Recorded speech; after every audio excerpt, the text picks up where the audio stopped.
بسم اللہ الرحمن الرحیم۔ المرقات کا چوتھا باب ہے الشرطیات والتناقض، سبق نمبر 9 میں خوش آمدید۔ آج کے سبق میں ہم پڑھیں گے کہ کمیت میں اختلاف بھی ضروری ہے۔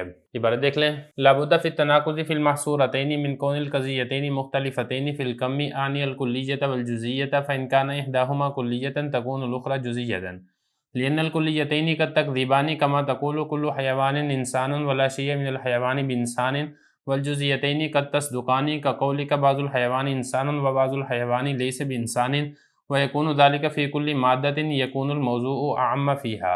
ترجمہ دیکھ لیں۔ اور دو قضیہ محصورہ میں تناقض کے لیے ضروری ہے کہ دونوں قضیے کمیت میں مختلف ہوں۔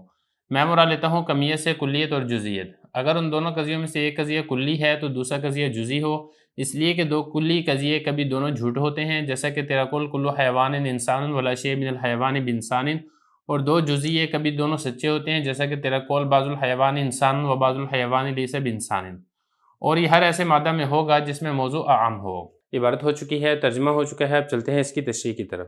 اس فصل میں حضرت یہ ارشاد فرما رہے ہیں کہ دو قضیے اگر محصورے ہیں اور ان دو قضیہ محصورہ میں آپ تناقض ثابت کرنا چاہ رہے ہیں تو جو شرطیں آپ گزشتہ سبق میں پڑھ چکے ہیں وہ شرطیں تو ہوں گی ہی ہوں گی، اس کے علاوہ ایک اضافی شرط کا پائے جانا بھی ضروری ہے۔ وہ اضافی شرط یہ ہے کہ دونوں کلیوں کے اندر کلیت اور جزئیت کے اندر اختلاف ہونا چاہیے، یعنی اگر ایک قضیہ کلی ہے تو دوسرا قضیہ جزئی ہو، اگر ایک قضیہ جزئی ہے تو دوسرا قضیہ کلی ہو، کیونکہ بعض اوقات دو کلی قضیے ہوتے ہیں اور وہ دونوں جھوٹے ہو جاتے ہیں، تو جب وہ دونوں جھوٹے ہو جائیں گے تو پھر تناقض ثابت نہیں ہوگا۔ اسی طریقے سے بعض اوقات دو قضیے جزئی ہوتے ہیں اور وہ دونوں سچے ہو جاتے ہیں، حالانکہ تناقض کے متحقق ہونے کے لیے یہ شرط ہے کہ ایک قضیہ سچا ہو اور ایک قضیہ جھوٹا ہو، تو اسی لیے فرمایا کہ کمیت میں اختلاف ضروری ہے۔ کمیت کا مطلب کیا ہے؟ کلی اور جزئی ہونا۔ اب اس کی مثالیں دیکھ لیں تاکہ بات سمجھنی آسان ہو جائے۔ یہ مثالیں ہیں احترازی، یہ مطابقی مثالیں نہیں ہیں۔ دیکھیں کل حیوان انسان، اب یہ دیکھیں یہ کلی ہے کیونکہ اس میں لفظ کل آ گیا نا۔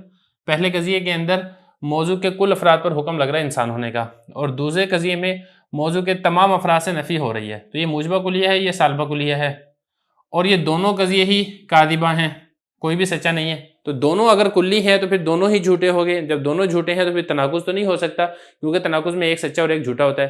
اسی طریقے سے اگر ایک قضیے میں موضوع کے بعض افراد پر حکم لگ رہا ہے، جیسے کہ اب یہ دیکھیں بعض الحیوان، موضوع کے بعض افراد پر حکم لگ رہا ہے انسان ہونے کا، اور یہاں پر بعض افراد سے انسان ہونے کی نفی کی جا رہی ہے، تو دونوں قضیے جزئی ہیں۔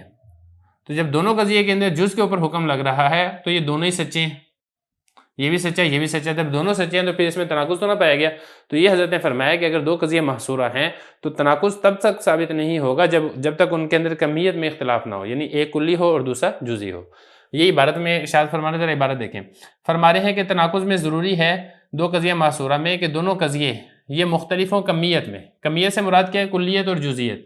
اگر دو قضیوں میں سے ایک قضیہ کلی ہے تو دوسرا قضیہ جزئی ہونا چاہیے، اس لیے کہ دو کلی قضیے قد تکذبان، وہ کبھی دونوں ہی جھوٹے ہو جاتے ہیں، جیسا کہ یہ دو کلی قضیے دونوں ہی جھوٹے ہیں۔ یہ حضرت فرما رہے ہیں کل حیوان انسان لا شیء من الحیوان بانسان، دونوں ہی جھوٹے ہیں۔ اور کبھی دو جزئی دونوں سچی ہو جاتی ہیں، یعنی جس میں موضوع کے بعض افراد کے اوپر حکم لگ رہا ہو، جیسا کہ تیرا قول بعض الحیوان انسان و بعض الحیوان لیس بانسان ویکون ذلک فی کل مادۃ یکون الموضوع اعم فیہا، یعنی دو کلی قضیے ہوں اور وہ دونوں جھوٹے ہو جائیں، جیسے کہ یہ مثال آ گئی، یا دو جزئی قضیے ہوں اور دونوں ہی سچے ہو جائیں۔ یہ ہر قضیے کے اندر نہیں ہوتا، بلکہ یہ ہر اس قضیے کے اندر ہوتا ہے کہ جس قضیے کے اندر محمول اخص ہو اور موضوع عام ہو۔ جیسے کہ مثال دیکھیں نا ذرا، کل حیوان انسان، اب حیوان یہ عام ہے اور انسان اخص ہے، یہاں پر بھی ایسے یہ حیوان عام ہے انسان اخص ہے، اور دونوں ہی کیا ہو گئے؟ جھوٹے ہو گئے۔ اس طرح یہاں پر دیکھیں بعض الحیوان، حیوان یہ کیا ہے؟ عام ہے انسان اخص ہے، حیوان عام ہے انسان اخص ہے۔ تو ہر ایسا مادہ، مادہ سے مراد قضیہ، ہر ایسا قضیہ جس کے اندر موضوع یہ عام ہو اور محمول اخص ہو تو وہاں پر یہ خرابی پیش آ سکتی ہے کہ دونوں کے دونوں قضیے سچے ہو جائیں، دونوں کے دونوں قضیے جھوٹے ہو جائیں۔ تو اس خرابی سے بچنے کے لیے حضرت نے یہ شرط لگا دی ہے کہ اگر دو قضیے محصورے ہوں تو پھر دونوں قضیوں کے اندر کمیت کے اندر اختلاف ضروری ہے، یعنی کلیت اور جزئیت میں۔